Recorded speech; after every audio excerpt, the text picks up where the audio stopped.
Republicans have been hammering rising crime in this midterm closing argument. Prosecutors around the nation are pursuing all kinds of cases with plenty of tough probes that target violent crime. It's many DAs' priority.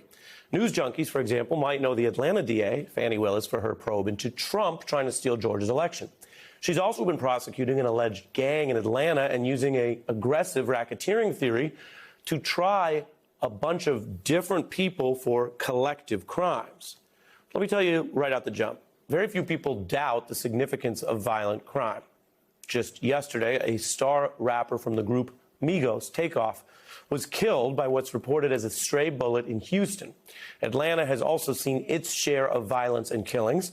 But Willis's case has proved controversial not for taking on violence, but for something she's doing in court, criminalizing art, poetry, and lyrics as evidence, including against the rappers Gunna and Young Thug, who have not been convicted of anything, but are stuck awaiting trial in jail right now. A lot of talk of double standards here because violent fiction by white artists is simply not criminalized like this. That's a fact we've reported before right here on The Beat, even for artists who've had many famous run-ins with the law, like Johnny Cash. But I shot a man in Reno just to watch him die. Mama just killed a man, put a gun against his head, pulled my trigger, now he's dead. A lot of violent talk there. The BLM protest sparked a wider conversation about injustice, but some people kind of moved on as time went on. Well, tonight, this news is about staying focused on these related dilemmas in our justice system and change. You can see some of the companies here that are working with music labels and social media giants to join a new project, Protect Black Art. This is a big initiative making waves and headlines. You can see here artists like John Legend, Drake, Megan Thee Stallion, all trying to formally impact policy here to protect the art, to resist or ban the misuse of art as criminal evidence. The spark is clearly the Willis case that I mentioned. Legally, the project's not saying that no artist could be put on trial, of course. It's saying artists should only be put on trial for facts and real-world evidence, and not put on trial for their art. So just as Johnny Depp's recent trial focused on anything he did in his life, not whether he is as violent as the pirates he's played, other artists, specifically black artists, should have that same justice. It's about more than movies or music taste. It's about how laws are written and how that shapes who's pursued and punished and why. And some change is already here. California's governor just signing a new law limiting exactly this kind of overreach that's happening in other cases. Here he was discussing it with many civil rights leaders and artists, including Meek Mill. Once a mind is stretched, it never goes back to its original form. So we just stretched the possibility. Let's make this happen everywhere. Congrats, guys. One of the leaders of this effort can actually be seen on that call with the governor.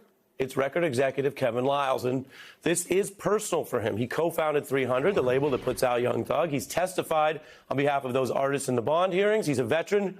There he was testifying. He's a veteran of the music business, having worked with Jay-Z, served as Def Jam's president in its heyday before founding his own label. He's been a voice for entrepreneurship, art, and civil rights. And I got to say, he's known for his work ethic, which is why Rick Ross once rapped, "So many out of style with their vows, I still be making rounds like I'm Kevin Liles." Welcome back, sir. Hey, brother. How are you, man? Thank you so much, Ari, for having me. I'm great. Thank you for coming back. Beat viewers may recognize you. We always do full transparency here. So Kevin's definitely a friend of the show, and we have reported on the issue. You're leading on the issue. Walk us through it. What does it mean? Why still this double standard that, as I pointed out, is often racial? Yeah, I think, Ari, just simply put, there was a test.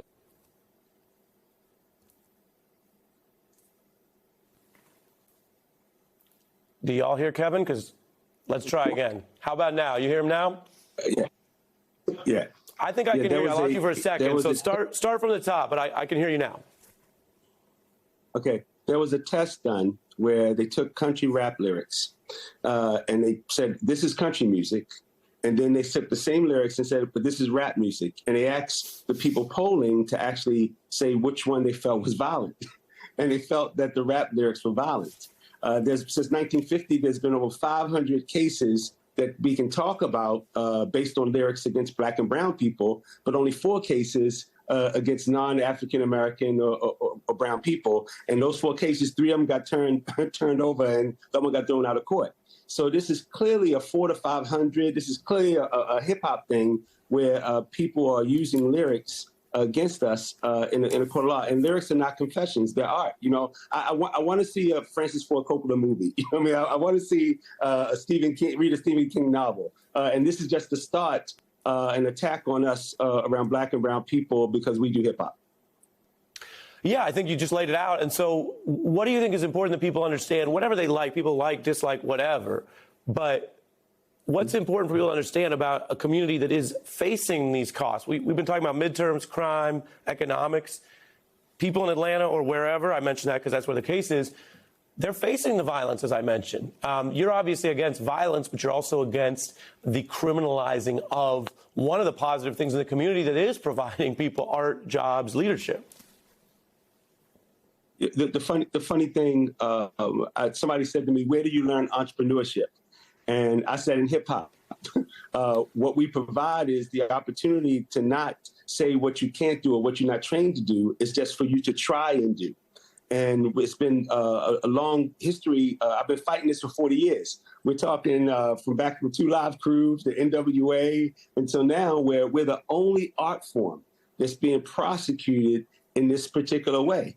And I hate to say that the country still has racist issues. And I have a permanent tattoo that I'm a Black man. I have to work hard and do things. But all I want is a free trial, a trial where I'm held the same way that other people are held. Well, that goes to my last question, Kevin. We showed you testifying. There are people indicted and some even convicted who worked for Donald Trump that are roaming free because they get extra months and time to get their affairs in order. The 2 individuals I mentioned are not guilty of anything. They're legally innocent. You did advocate for their release. They were not released. What does that tell you about the double standard in our bond and bail system? All right, I'll say this to you clearly. You have people who went to overthrow our government on the insurrection in January 6th, and they're out on bond. You're talking to my people who have tried 4 times to get bond, and because of lyrics, because the judicial prejudice that the DA is trying to actually say, oh, he said he was King Slime, so he's the leader of a gang. Well, let's be clear. They've been locked up for 4 months. Crime is up. Rape is up. Burglaries up, murders up in the county. So maybe you have the wrong guys locked up. And I truly have to say, you're talking about Jeffrey is a father of 6 who cannot be there to raise his 6 kids. Gunner, his mom, you go down the list and you got 26 guys who've been chained into perception of Cleveland Ave. Exactly. I got to fit in for Joy. But as you say, Steve Bannon convicted, still free. A father of 6, legally innocent and held in that cage right now. This is a double standard that people need to know the facts. You're working on it. We're reporting it. Thank you, Kevin.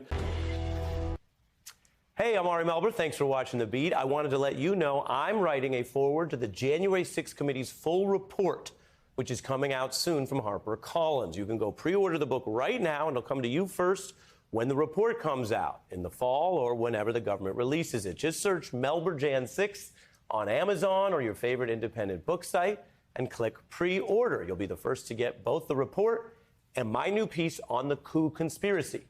You can also go to melberbook.com and order it there.